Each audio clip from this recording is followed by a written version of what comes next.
Hello everyone, कैसे हैं आप सभी। मैं हूं आपका अपना निजी सलाहकार अमित राज शर्मा और आप देख रहे हैं यू द रियल। आज की वीडियो का श्रेय जाता है मिस सुमैया जोहा जी के इस कमेंट को। इन्होंने टाटा AIA के परम रक्षक प्लान की वीडियो के कमेंट सेक्शन में कमेंट किया है। अगर आप भी परम रक्षक प्लान को समझना चाहते हो उदाहरण के साथ, तो चैनल पे लाइफ इंश्योरेंस प्लेलिस्ट चेक करें। प्लेलिस्ट का लिंक आपको वीडियो के डिस्क्रिप्शन में मिल जाएगा। इन्होंने लिखा कि guaranteed income all, exactly plan का नाम नहीं लिखा। अब जो गारंटेड इनकम नाम से जो प्लान था एग्जैक्टली वो वित्तीय वर्ष 2013-14 में कंपनी के माध्यम से आया था और 18 जनवरी 2020 को कंपनी ने उसे मार्केट से हटा लिया। अब एग्जैक्टली जो गारंटेड इनकम टर्म है ये यूज हो रही है प्रीमियर गारंटेड इनकम ऑप्शन के साथ में। अब ये जो प्लान है इसमें अलग अलग कैटेगरीज आपको मिलती है अलग अलग नीड्स को फुलफिल करने के लिए। इसलिए हम आज की वीडियो में Edelweiss Tokyo life insurance company limited के प्रीमियर गारंटेड इनकम प्लान की बात कर रहे हैं। ये plan non linked non participating individual life insurance saving plan है। सरल शब्दों में समझा जाए, हम जो प्रीमियम कंपनी को दे रहे हैं, कंपनी उसके लिए हमें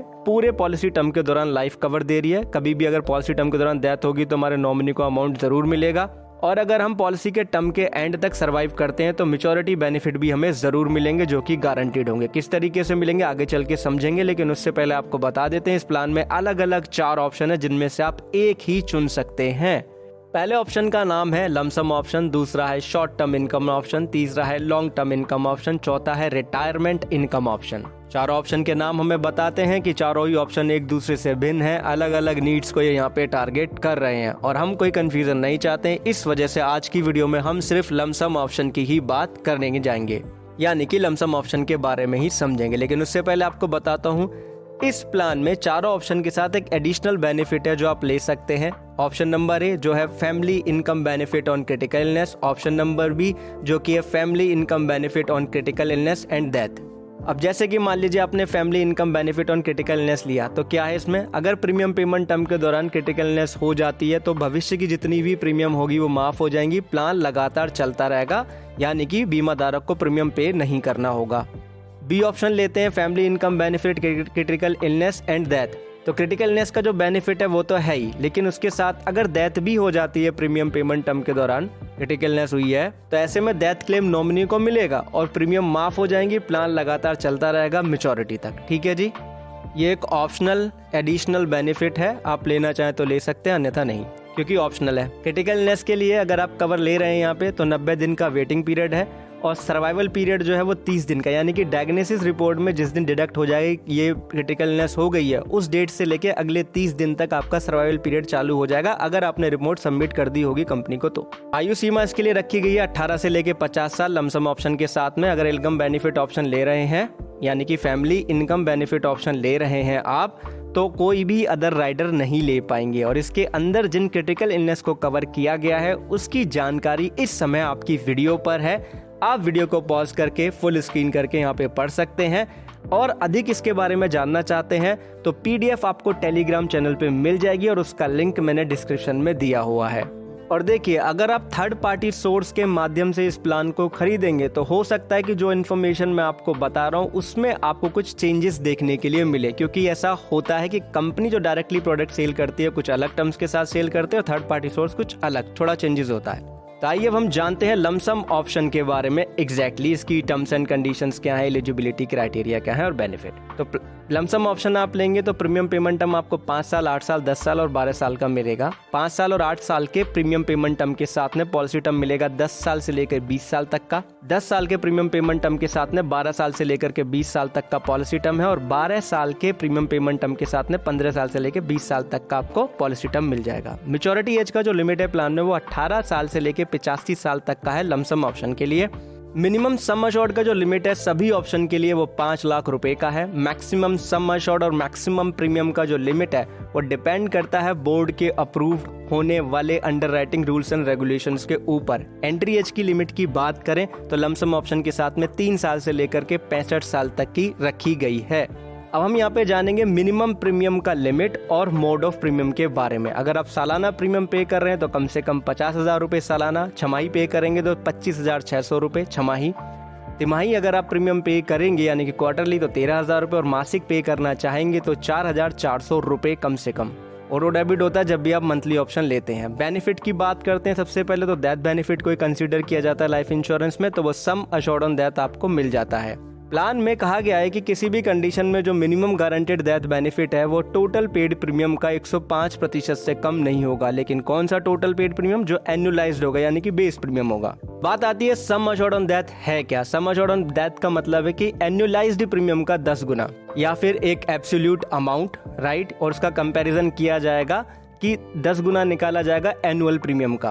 अब एनुअल प्रीमियम का 10 गुना से मतलब है कि वो प्रीमियम जिसमें राइडर का प्रीमियम इंक्लूडेड है, एक्स्ट्रा अंडरराइटिंग का कोई चार्जेस है तो वो भी इंक्लूडेड है, बट जीएसटी इंक्लूड नहीं है, यानी कि टैक्स इंक्लूड नहीं है। तीनों में से जो भी ज्यादा होगा वो आपके नॉमिनी को पे कर दिया जाएगा as sum assured on death.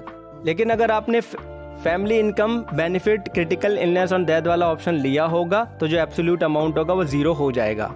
अब ये जो एब्सोल्यूट अमाउंट होता है एग्जैक्टली ये होता क्या है? ये है आपके सम अश्योर्ड ऑन मैच्योरिटी में गुणा कर दिया जाएगा डेथ बेनिफिट फैक्टर 1 का लमसम ऑप्शन के केस में। कैसे करेंगे आगे बताएंगे। मैच्योरिटी बेनिफिट क्या है? इसमें गारंटेड मैच्योरिटी बेनिफिट है जो कि सम अश्योर्ड ऑन मैच्योरिटी आप इसको कहते हैं। अब ये डिपेंड करेगा कि आपका पॉलिसी टर्म क्या है, आपका प्रीमियम पेमेंट टर्म क्या है, आपकी उम्र क्या है, राइट, और आपने प्लान में कौन सा ऑप्शन पिक किया उसके ऊपर ये कैलकुलेट किया जाता है। बात आती है सरेंडर वैल्यू की, तो 2 साल लगातार प्रीमियम पे करना अनिवार्य है, उसके बाद ही पॉलिसी को सरेंडर आप कर सकते हैं, उससे पहले नहीं कर सकते हैं। सरेंडर वैल्यू को कैलकुलेशन कैसे किया जाएगा? तो वो गारंटेड सरेंडर वैल्यू फैक्टर का गुणा कर दिया जाएगा total paid of annualised premium में, राइट। लोन की बात करें तो 50% से लेके 60% तक का सरेंडर वैल्यू का आपको लोन मिल सकता है। जो रेट ऑफ इंटरेस्ट अप्लाई हो जाएगा वो 7.80% का अप्लाई होगा, जो कि चेंज होता रहता है समय समय पे। इस प्लान में आपको रिड्यूस पेड अप पॉलिसी का भी बेनिफिट मिल जाता है, लमसम ऑप्शन हो चाहे कोई भी ऑप्शन हो। अब ये होता है क्या रिड्यूस पेड अप बेनिफिट? आपको पता है कि अगर आपने 2 साल लगातार प्रीमियम पे कर ली, उसके बाद नहीं पे कर पा रहे हैं, तो ग्रेस पीरियड के बाद आपकी policy reduce paid up policy में कन्वर्ट हो जाएगी। ऐसे में डेथ बेनिफिट, मैच्योरिटी बेनिफिट जो होते हैं नॉर्मल कंडीशन में, उसमें आरपीयू फैक्टर यानी कि रिड्यूस पेड अप फैक्टर का गुणा कर दिया जाता है। इसको निकालने के लिए हम क्या करते हैं, जितने नंबर ऑफ महीने हमने प्रीमियम पे कर दिए उसको हम भाग दे देते हैं जितने नंबर ऑफ प्रीमियम महीने हमें पे करनी थी, तो रिड्यूस पेड अप फैक्टर निकल के आ जाता है। ठीक है जी। अभी हम उदाहरण के तौर पे भी ये चीज समझेंगे। एग्जाम्पल ले लेते हैं, मान लेते हैं श्रीमान ए हैं जिनकी आयु 30 साल की है और वो यहाँ पे लॉन्ग टर्म के लिए एक प्लान चाह रहे हैं जहाँ पे उनको गारंटेड रिटर्न मिल जाए। तो ऐसे में जो पॉलिसी टर्म है उन्होंने 20 साल का ले लिया, प्रीमियम पेमेंट टर्म उसके साथ लिया 10 साल का, सालाना 75,000 रुपए का वो यहाँ पे प्रीमियम पे कर रहे हैं। तो ऐसे में जो लाइफ कवर होगा वो 7.5 लाख रुपए का हो जाएगा इनिशियल ईयर में, क्योंकि सालाना प्रीमियम का 10 गुना यहाँ पे कर लिया। तो जो हमने यहाँ पे उदाहरण लिया है उसके अनुसार जो मैच्योरिटी बेनिफिट फैक्टर है, यहाँ कहे कि जो मैच्योरिटी बेनिफिट का रेट है 100 रुपये का सालाना प्रीमियम पे करने पे 2,492 रुपये 18 पैसे का मैच्योरिटी बेनिफिट, यानी कि जो एनुअलाइज्ड बेस प्रीमियम है उसमें हम गुणा कर देंगे 24.9218 का, और 10 साल में हम प्रीमियम कितना पे कर लेंगे, 7.5 लाख रुपए का प्रीमियम पे कर लेंगे। तो टोटल एनुअलाइज्ड प्रीमियम यहाँ पे हो गया। अब अगर ये माना जाए कि श्रीमान ये जो है मैच्योरिटी तक सर्वाइव कर गए, यानी कि till the end of policy term, तो यहाँ पे मैच्योरिटी बेनिफिट क्या निकल के आएगा, 75,000 में हम गुणा कर देंगे 2,492.18 का, और उसमें हम भाग दे देंगे 100 का, दशमलव के बाद हम 18 बोलते हैं, सॉरी मैं 18 भूल गया। तो ऐसे में 18,69,135 रुपये का अमाउंट आ जाएगा। या आप 24.9218 का गुणा कर देंगे 75,000 में तो भी 18,69,135 रुपये का यहाँ पे मैच्योरिटी अमाउंट आ जाएगा। अब हम यहाँ पे मान लेते हैं कि पॉलिसी के 10 साल लगातार प्रीमियम पे कर लिया है, तब डेथ हो गई है, तो सालाना प्रीमियम का हमने 10 गुना करा, 7.5 लाख रुपए आ गया। 7.5 लाख का हम निकाल लेंगे यहाँ पे 105%, क्योंकि प्लान कहता है कि till the date of death premium जितना पे किया गया उसका 105%। तो ऐसे में 7,87,500 रुपये हो गया। अब बात आती है एब्सोल्यूट अमाउंट। एब्सोल्यूट अमाउंट क्या कह रहा था कि जो मैच्योरिटी का अमाउंट है उसमें डेथ बेनिफिट फैक्टर 1 का हमने यहाँ पे गुणा कर दिया, तो 9,77,931 रुपये 43 पैसे का अमाउंट ये हो गया। यही यहाँ पे कहलाया जाएगा सम अश्योर्ड ऑन डेथ। अभी जो डेथ बेनिफिट फैक्टर है उसका पूरा टेबल है, ये भी आपको टेलीग्राम चैनल पे मिलेगा, क्योंकि बहुत छोटा छोटा लिखा होता है, स्क्रीन पे अगर हम शो भी करें तो भी आपको क्लियर शो नहीं होगा।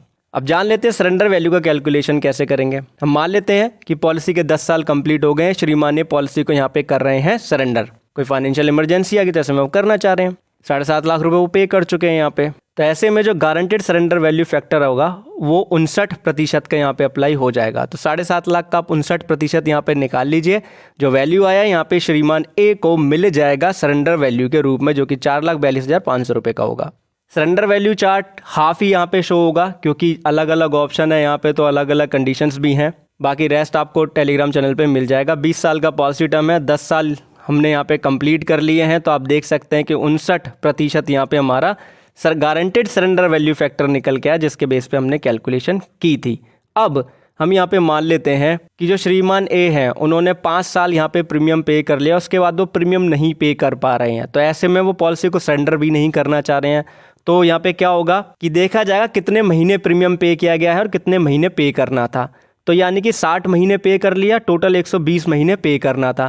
तो 60 महीने को हम 120 महीने से भाग दे देंगे, क्योंकि हमें यहाँ पे रिड्यूस पेड अप फैक्टर निकालना है जो 0.5 आ जाएगा। क्योंकि प्रीमियम पे करना बंद करा, ग्रेस पीरियड के बाद में policy reduce paid up policy में कन्वर्ट हो गई। नॉर्मल कंडीशन में जो मैच्योरिटी बेनिफिट मिल रहा था उसमें हमने रिड्यूस पेड अप फैक्टर को गुणा कर दिया, तो 9,34,567 रुपये 50 पैसे का अमाउंट इनको मिल जाएगा मैच्योरिटी पे। इसी तरीके से डेथ बेनिफिट जो मिलेगा उसमें भी हम ऐसी पेड अप फैक्टर का गुणा कर लेंगे, डेथ बेनिफिट निकल के आ जाएगा, राइट।